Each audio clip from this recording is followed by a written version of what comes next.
ഇക്കഴിഞ്ഞ ലോക്സഭാ തെരഞ്ഞെടുപ്പിൽ കേരളത്തിൽ ബി.ജെ.പി വൻ ഒരു തിരിച്ചുവരവാണ് നടത്തിയത്. കാരണം തൃശ്ശൂരിൽ നമ്മുടെ സുരേഷ് ഗോപി ജയിച്ചു. വൻ ഭൂരിപക്ഷത്തിലാണ് അദ്ദേഹം ജയിച്ചത്. ഇപ്പോഴിതാ തിരുവനന്തപുരം മേയർ സ്ഥാനത്തായി ബി.ജെ.പിയുടെ മുതിർന്ന നേതാവ് വി. മുരളീധരൻ മത്സരിക്കുമെന്ന വാർത്തകളാണ് പുറത്തുവരുന്നത്. അപ്പോൾ ഇത് എൽ.ഡി.എഫിന് ഒരു തിരിച്ചടിയാകത്തില്ലേ?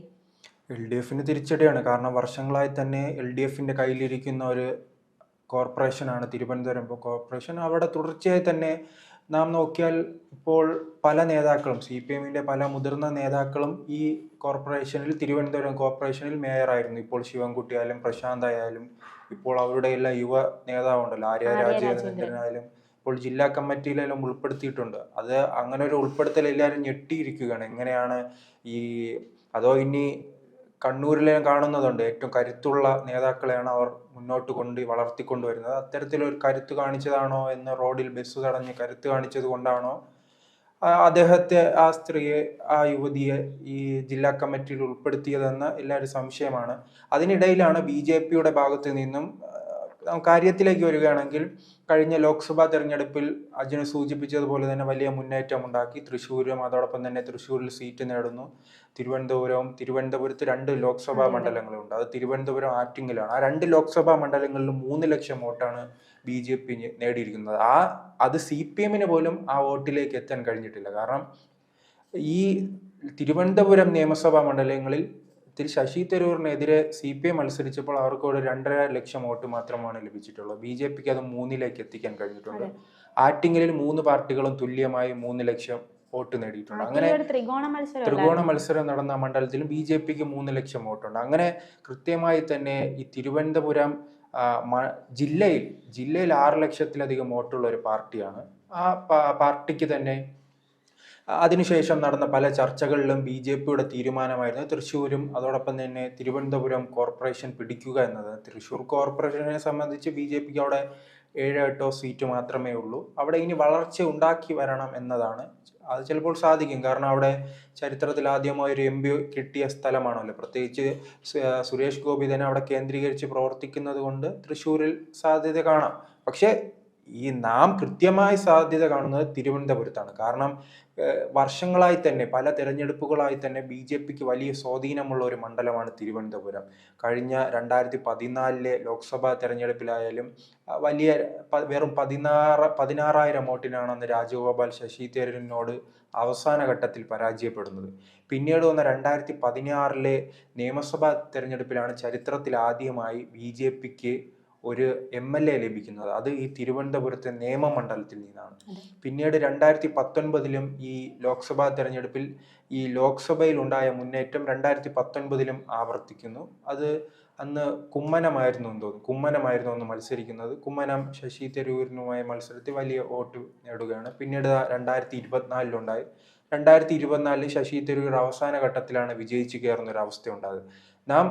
അത്തരത്തിൽ തന്നെ BJP-ക്ക് വളരെയധികം കേഡർ സ്വഭാവമുള്ള, കൂടുതൽ അണികളുള്ള, സംഘടനയിൽ നല്ല അടിസ്ഥാനമായി തന്നെ അടിത്തറയുള്ള ഒരു മേഖലയാണ്. അതുകൊണ്ട് തന്നെ BJP തിരുവനന്തപുരം പിടിക്കുമെന്ന് പറഞ്ഞാൽ നമുക്കത് വിശ്വസിക്കാനേ പറ്റൂ. കാരണം അല്ലാതെ തന്നെ നാം കോർപ്പറേഷന്റെ സ്ഥിതി തന്നെ എടുത്തു നോക്കുമ്പോൾ അവിടെ 100 സീറ്റിൽ 35 സീറ്റ് അവിടെ BJP-ക്ക് ഉണ്ട്. ഒറ്റയ്ക്ക് തന്നെ BJP-ക്ക് 35 സീറ്റ് ഉണ്ട്. അതിൽ നിന്നും ഒരു 10-15 സീറ്റ് വർദ്ധിപ്പിച്ചാൽ മാത്രം മതി BJP-ക്ക് അവിടെ അധികാരത്തിലെത്താൻ വളരെ എളുപ്പമാണ്. പക്ഷേ ഒരു നേതാവിന് തിരുവനന്തപുരത്ത് അങ്ങനെ ഒരു മേയർ ആകണമെങ്കിൽ, അങ്ങനെ BJP-ക്ക് അധികാരം ലഭിക്കുകയാണെങ്കിൽ ഒരു മേയറെ ഉയർത്തിക്കാട്ടുവാൻ BJP-ക്ക് കഴിഞ്ഞിട്ടില്ല.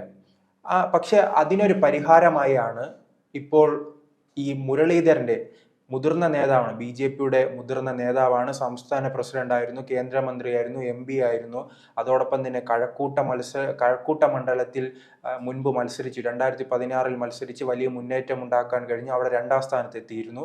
ആറ്റിങ്ങലിൽ മത്സരിച്ചു, 3 ലക്ഷത്തിലധികം വോട്ട് പിടിച്ചു. അങ്ങനെ വലിയ കരുത്തുള്ള ഒരു നേതാവാണ്. BJP മുൻപെല്ലാം ഈ വോട്ട് കച്ചവടവുമായി ബന്ധപ്പെട്ട് വലിയ വിമർശനങ്ങളിൽ അങ്ങനെ ആ ഇമേജ് ഉള്ള ഒരു പാർട്ടിയായിരുന്നു. കാരണം മറ്റു പാർട്ടികളെ സഹായിക്കാനായി തങ്ങളുടെ വോട്ട് വിൽക്കുമെന്ന ഇമേജ് ഉള്ള ഒരു പാർട്ടിയെ വലിയ രീതിയിൽ തന്നെ മാറ്റിയെടുക്കാൻ കഴിഞ്ഞത് ഈ വി മുരളീധരന്റെ ഈ പ്രസിഡന്റ് ആയിരുന്ന സമയത്താണ്.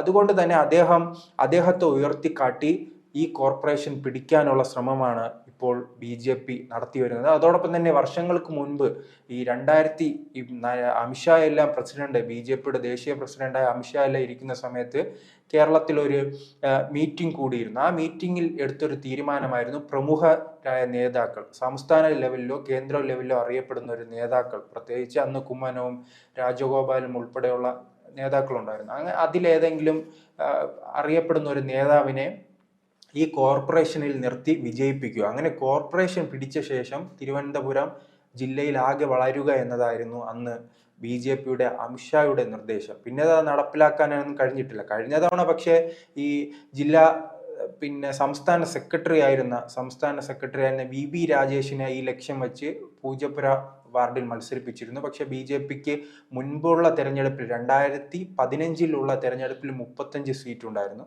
അത് തന്നെയാണ് ഈ തെരഞ്ഞെടുപ്പിൽ ലഭിച്ചത്. 2020 35 സീറ്റാണ് ലഭിച്ചത്.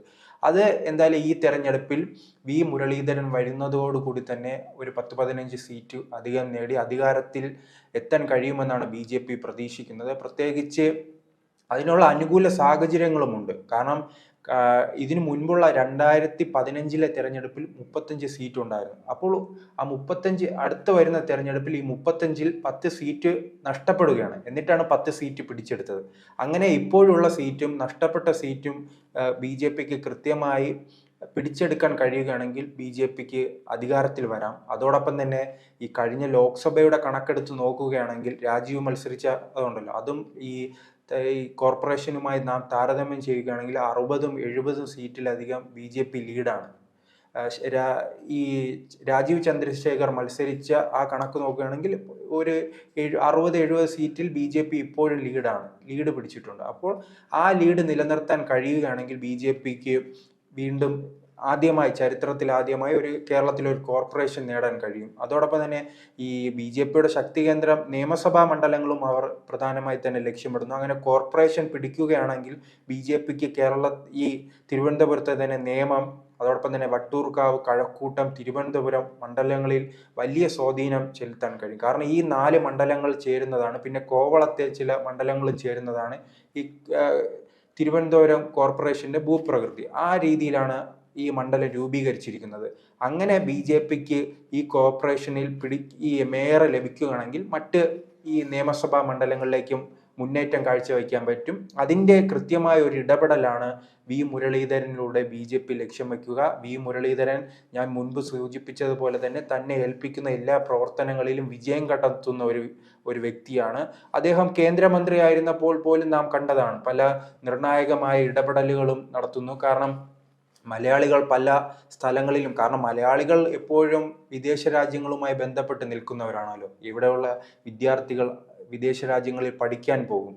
അതോടൊപ്പം തന്നെ നഴ്സിംഗ് ആൾക്കാരുണ്ടല്ലോ, നഴ്സുമാർ, അവർ അവിടെ ജോലി തേടി പോകും. അങ്ങനെ പലപ്പോഴും ഇത്തരം വിദ്യാർത്ഥികളും നഴ്സുമാരും ഉൾപ്പെടെയുള്ളവർ വിദേശ രാജ്യങ്ങളിൽ കുടുങ്ങിക്കിടക്കുമ്പോൾ അവരെല്ലാം തിരിച്ച് നാട്ടിലെത്തിക്കാൻ പ്രത്യേകിച്ച് മലയാളികളെ കൃത്യമായി അവരുടെ വീടുകളിൽ എത്തിക്കാനുള്ള ശ്രമങ്ങളെല്ലാം നടത്തി വലിയധികം ഇമേജ് നേടിയെടുത്ത ഒരു വ്യക്തിയാണ് മുരളീധരൻ. അതുകൊണ്ട് തന്നെയാണ് അദ്ദേഹത്തിന് ഇനി മേയറായി, ചിലപ്പോൾ തിരുവനന്തപുരത്തെ അടുത്ത മേയറായി മുരളീധരൻ മാറും. അതോടൊപ്പം തന്നെ മുരളീധരന്റെ കഴിവ് വേണ്ട, ആര്യ രാജേന്ദ്രന്റെ മുഖം കാണിച്ചു കൊടുത്താൽ തന്നെ BJPക്ക് വിജയിച്ചു കയറാമെന്ന ഒരു അവസ്ഥയുണ്ട്. കാരണം അത്രത്തോളം പാർട്ടിക്കുള്ളിൽ തന്നെ ആര്യ രാജേന്ദ്രനെതിരെ വലിയ വിമർശനമുണ്ട്.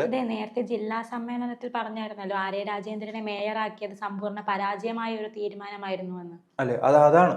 അപ്പോൾ അത്തരത്തിൽ അങ്ങനെ ഒരു പരാജയം പാർട്ടി തന്നെ തുറന്നു സമ്മതിക്കുമ്പോൾ ഇത് ജനങ്ങളും മനസ്സിലാക്കും. അപ്പോൾ BJPക്കല്ലേ അതിന് അനുകൂലമായ ഒരു സാഹചര്യം അനുകൂലമായി വരുന്നത്. കാരണം ഇവിടുത്തെ പ്രതിപക്ഷ പാർട്ടി കോൺഗ്രസിന് വെറും 10 സീറ്റേ ഉള്ളൂ. അവർക്ക് ഇനി 50-ലേക്ക് എത്തുക എന്നത് വളരെ ബുദ്ധിമുട്ടാണ്. കാരണം നിയമമായാലും കഴക്കൂട്ടമായാലും പല മണ്ഡലങ്ങളിലും അടിത്തറ തകർന്നിരിക്കുകയാണ് കോൺഗ്രസിൻ്റെത്. ആ രീതി വെച്ച് നോക്കുമ്പോൾ മറ്റൊരു പ്രതിപക്ഷമായ BJPക്കാണ് അത് വലിയ രീതിയിൽ ഗുണം ചെയ്യുക. അങ്ങനെയാണെങ്കിൽ മുരളീധരൻ തൻ്റെ വീടിന് മുന്നിൽ ആര്യ രാജേന്ദ്രനാണ് തൻ്റെ ഐശ്വര്യമെന്ന ബോർഡ് വയ്ക്കുന്നതായിരിക്കും ഇനി നാം കാണാൻ പോകുന്നത്.